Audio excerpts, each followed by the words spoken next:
Good evening. Can you hear me? I hope you can. This is Nick, creator of Hayes Reviews. How are you doing out there? We're going to be cracking on tonight with our reading of Fabian Freeway by Rose L. Martin. It's a 1966 book. It is scintillating stuff. It's very well written. It's very well referenced.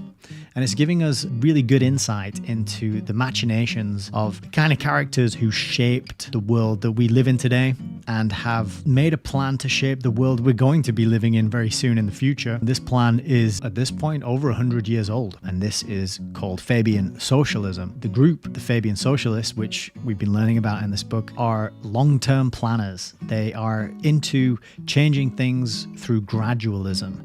They plan so far ahead because they realize if you do things suddenly, people tend to resist. But if you do things gradually, incrementally, step by step, the totalitarian tiptoe, as a certain ex-British football player likes to say, then people don't notice so much. People adapt to it. They think it's natural. They think it's inevitable, and they don't push back. They figured this out, and they've been scheming and planning and rolling out their agenda pretty much unopposed for 100 years now. There are some people out there who do oppose this, and the main way of opposing it is by talking about it and pointing it out and saying, hey, this is happening, and they said this was going to happen, and now it's happened, and look what they wrote in that book 60, 70 years ago. Everything they wrote in that book is happening now.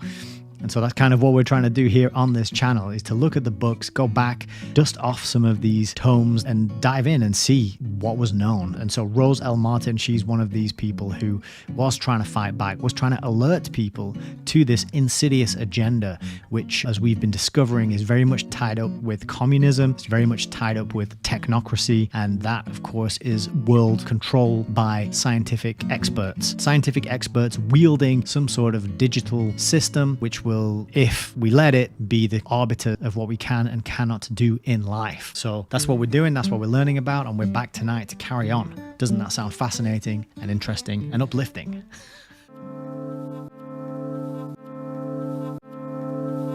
Welcome to Hayes Reviews.